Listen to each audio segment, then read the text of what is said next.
Hello and welcome to another Budget Model Railways video and another different layout. Primarily because I'm enjoying my shunting layout at the moment. I've done some nice videos, thank you for the nice comments, but I am missing watching trains go around. I have got the loft, but it's proving too hot in the summer and too cold in the winter. So I do miss just watching trains go around, and I have had a lot of fun with my 040s, so I thought why not make another little micro layout for my 040s. And by chance I discovered down in the shed a baseboard that I'd already made, which was good. And it's actually very typical for us. It's the bottom of a wardrobe. So this bit of timber and the frontage there were the base of a wardrobe, which we broke up last year from my mother-in-law's house. And all I've done is put some battening on the sides and the back to give it a frame and add a bit of length and width. So it's 20 inches by 3 feet. So slightly wider than Market Town was, but shorter, and just a bit bigger than the other little micro layout I built. And I've had a bit of fun with it. I've used some old flexi track. So this is a very, very budget model railway because the baseboard didn't cost me anything. The flexi track came from a big bundle we got from our local tip shop for a couple of quid. And it was rusty as hell. But I have, I don't know if I can zoom in. Let's have a little look and see if I can zoom in. I've given it a really good clean. I've had to use abrasive paper because this is old steel. It might track as far as I can see. And it was covered in rust, so solvents just weren't going to do it. And what I've also done that's a little bit different, I did a different way of doing, oh, a little bit of judder there, I'm still practicing with the camera. A little bit of different way of doing the flexi track. So what I did was, instead of last time where I soldered one end and bent it round, this time I screwed it in the middle, fixed it, and then bent the sides round. And when I got here, I pinned it in and sawed it. And so I'll do a little video on it because it is much easier. Just going to change the camera angle again. It is much easier because you don't have to solder. And I also found that the little side cutters that we got with the 3D printer are brilliant at cutting track. So I didn't even need to hacksaw it. I did buy some new fish plates. Just to ensure things were okay. And then the straight pieces were also some of this cheap bundle cleaned up, and the points are of course second hand. I am lisping through this again.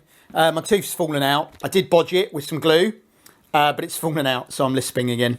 So the station buildings, you will remember, we built for the loft layout. So I'm going to use them for this because I rather like them. So that's the Daypole bungalow reclad to look like a timber building, and the base of the Daypole signal box and the roof converted into a little lock-up goods shed. So they're going to go there. And then the idea is where the Bagnall is sitting here behind the corrugated cardboard wall, that will be a raised town area. And I've just played with it a little bit, and the sidings, I'm going to squeeze a little boiler house in here and a little industrial warehouse building there with a bridge over. So it's a bit different than the usual goods and coal. So the coal will come into here, into the boiler house, and then this will be a loading dock for that. We'll have a little level crossing down through here somewhere, which is where the signal box is. So it'll be quite good fun. I'll be able to run quite a few of my locos round. In fact, the old Hornby Hymek will go round. And I'm just going to stop the train a moment and show you another little technique I learned. Market Town, the problem was the clearances were too tight. And so locos and coaches would go around it, except they caught on the walls. So what I did this time was something that I read about. You get your longest coach with the most overhang. You hold a felt tip pen on the inside edge, like that. And then I used a brown pen, which wasn't very sensible. But there you go, you can see it there. It leaves a mark. And that's the clearance for your longest, widest piece of loco. And so you can then build your retaining wall around that. And as I say, I'll do another little video when I get a moment on how I did the flexi track, because it's a much easier way of working with it. So far it's cost me nothing. The baseboard didn't cost me anything. This for a couple of quid for some old rusty track. The buildings I already had. Over in the, oh, I kicked the tripod. Over in the corner there, and I'm sorry I've forgotten the guy's name, but one of our wonderful subscribers donated us a load of thick corrugated cardboard. So that's going to get used for building the town. I'm also going to do a little shout out to Ian Williamson, who's watches us on YouTube and Instagram. All the best, Ian. And there we go.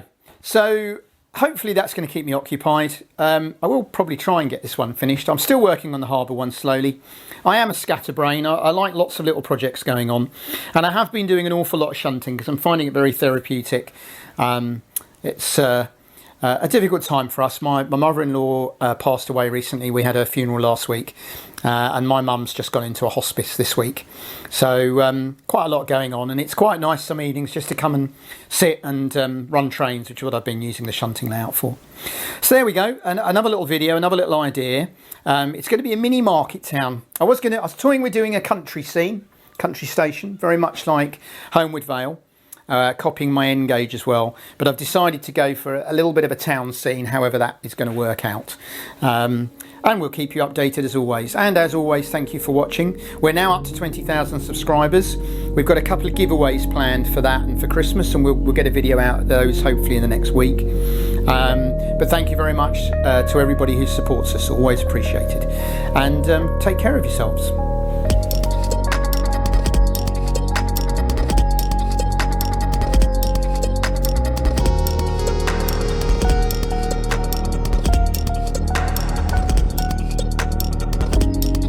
Hi, thanks for watching the video and for the nice comments.